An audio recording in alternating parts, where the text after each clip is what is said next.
अस्सलाम वालेकुम नाज़रीन, आप देख रहे हैं ZH ड्रामा रिव्यू। दो ड्रामों के ऊपर बात करेंगे। एक की तो हमने अभी तक बिल्कुल बात नहीं की थी, उस पर बात कर लेते हैं शदाई पे। दूसरी है बस तेरा साथ हो, उसके ऊपर ज़रा बात करते हैं। स्टोरी बड़ी दिलचस्प हो चुकी है उसकी। शदाई ड्रामा जो कि फ़िरोज़ खान का है, हाई रेटेड और उसके व्यूज़ बड़े ज़्यादा आ रहे हैं। जियो पे ये चलता है। उसमें फ़िरोज़ खान के साथ बुशरा अंसारी ने भी काम किया है, फिर हीरोइन भी हैं, फिर उसमें महमूद असलम साहब भी हैं और भी काफ़ी सारे लोग हैं। लेकिन अब मसला ये है कि शदाई बहुत अच्छा ड्रामा है स्टोरी के लिहाज से, लेकिन वही बात है कि एग्जीक्यूशन के अंदर उतनी गहराई नहीं है। बचपना बचकाना टाइप जिसे कहते हैं कि उसको शूट किया गया जिस तरह इनके होते हैं ड्रामे, वो अलग बात है कि व्यूज़ भी आते हैं। वो भी अलग बात है कि हमारे मासेस जो हैं शायद आसान चीज़ों को या बच्चे वगैरह ख़वातीन जो है समझना ज़रा ज़्यादा पसंद करती हैं। लेकिन एक तो ये है कि Firoz Khan angry young man बहुत ज़्यादा बन चुके हैं। उसमें कोई ऐसी चीज़ नहीं है कि वो किरदार उनका अगर कहा जाए कि बड़ा काबिल तारीफ़ है, वो ये काम करते हुए आ रहे हैं। खानी उठा के देख लें, जो इतने ड्रामे ये हमराज अभी लगा था, ये उठा के देख लें, तो वो यही काम करते हैं, यही इसी किस्म का। तो एक तो ये है। दूसरा, इसके अंदर जो वैसे तो तौसीक हैदर हैं और जो हीरोइन की वालदैन है, वो दोनों दिलचस्प हो चुकी है कहानी के, दोनों मर चुके हैं, वो अकेली रह चुकी है कहानी के पॉइंट ऑफ व्यू से। दो चीज़ें मैं इसमें डिस्कस करना चाहूँगा। एक तो यह है कि जो बुशरा अंसारी है वो माजरत के साथ संजीदा अदाकारी करना उनके पास का रोग उस तरह से नहीं है। पहले कभी कर ली होगी किसी उसमें, लेकिन वो हाफ प्लेट में या शायद पत्नी किस में की थी, पर एक में तो खालदा रियासी में, दो मिक्स कर जाता हूँ। संजीदा अदाकारी में उनका कोई जान नहीं है। वो हर जगह आपको बुशरा अंसारी ही नजर आएगी, साड़ियाँ पहन के चलती हुई फिरती, उधर इधर से उधर संजीदा मुँह करने की कोशिश कर रही हैं फेस अपना।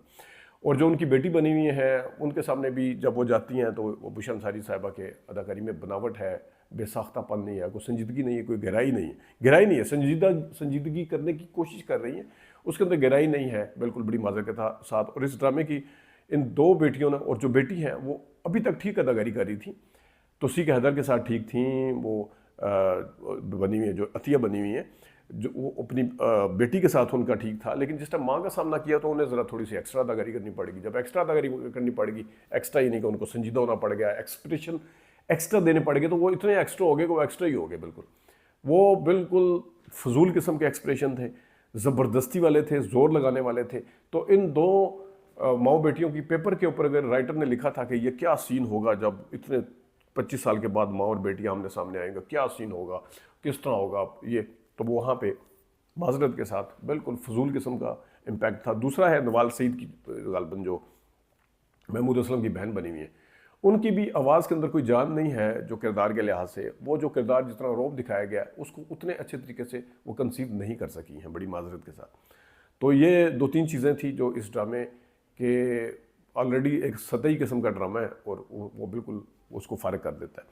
अब आते हैं जनाब बस तेरा साथ हो।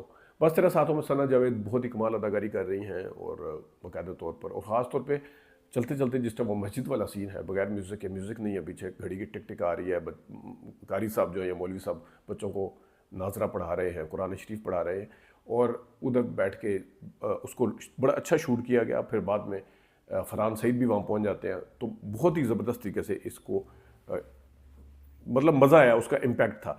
अब स्टोरी ऐसी है कि इनका क्योंकि निकाह हो जाएगा, निकाह के हक में अपना आधा घर लिख दिया है। अब ये आधा घर क्योंकि उस करैक्टर को, अनसा के करैक्टर को ऐसे इस्टेब्लिश किया गया है कि वो एक शेरनी उसे कहते हैं सारे ना, उसकी भी भाभी भी उसे कहती है ये तो शेरनी है, खा जाएगी, ये कर देगी। अब शेरनी जो है वो क्या करेगी, इनको जाके निपटेगी, जो कि जिसको फरहान ताहिर साहब जाके अलहदा जज्बाती इमोशनल ब्लैकमेलिंग जिसे कहते हैं वो कह रहे थे मेरे पास ये घर है, वो पौधा मैंने लगाया था, वो दरख्त मैंने लगाया था, ये किया था, वो किया था।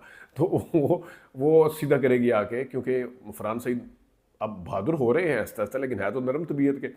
जो अंस का करेक्टर है ये आगे बचाएगी अब उसको, कि ये सीधा करेगी इनको कि तुम अच्छा इसका हक खा रहे थे, मैं बताती हूँ तुम्हें, ज़रा ठहर जाओ।